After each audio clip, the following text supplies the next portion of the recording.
Pour être monétisé sur YouTube, il faut atteindre la barre des 1000 abonnés et des 4000 heures de visionnage. Vous avez probablement déjà entendu cette phrase dans votre quête d'atteindre le Graal sur YouTube. Mais c'est faux. Non, il ne faut pas avoir 1000 abonnés et 4000 heures de visionnage pour être monétisé. Des milliers de chaînes, si pas plus, ont 10 000 abonnés, voire 100 000 abonnés, et elles ne sont pas monétisées. Quand on n'y connaît rien à YouTube, on a juste ce nombre à l'esprit, et on ouvre notre chaîne sans stratégie en tête. Quand je me suis lancé sur YouTube, j'ai regardé de nombreuses vidéos sur la monétisation, et je n'ai jamais entendu un YouTuber dire ce que je vais te dire ici. En fait, pour être monétisé sur YouTube, il faut entrer dans le programme partenaire YouTube. Ce n'est donc qu'une première étape. Lisez bien ce qu'il y a décrit ici.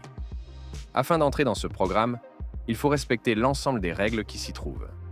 Si tes vidéos ou ta chaîne ne respectent pas ces règles, même avec 1 million d'abonnés et 1 million de vues, tu ne seras pas monétisé. Voilà pourquoi des chaînes comme les chaînes de résumés de séries ou de films ne sont pas monétisées. Et YouTube interdit la réutilisation de contenu. Et si tu pensais par exemple lancer une chaîne sur ça, tu risques de rencontrer des problèmes. Ça a l'air évident, mais tout le monde, surtout les novices, ne savent pas cela. Et si on leur dit juste que pour être monétisé, il faut avoir 1000 abonnés, ils vont créer des chaînes de compilation, ou d'animés, ou de séries. C'est l'erreur que j'avais faite en commençant. Je postais des extraits de séries, j'avais 1000 abonnés, et j'ai été monétisé au départ.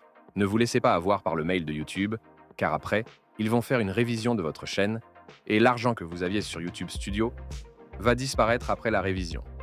J'avais aussi lancé une chaîne sur laquelle j'étais très investi. Je faisais des résumés de films en adaptant le texte moi-même et avec des scènes du film.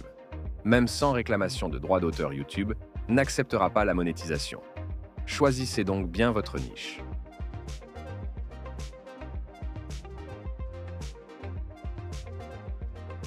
En résumé, dans un premier temps, je vous conseillerais de lire attentivement les règles de monétisation des chaînes YouTube. Ensuite, adoptez une stratégie concernant votre contenu et votre niche. Si vous partez avec l'idée d'atteindre simplement les chiffres requis, vous risquez de vous casser la figure en pleine route.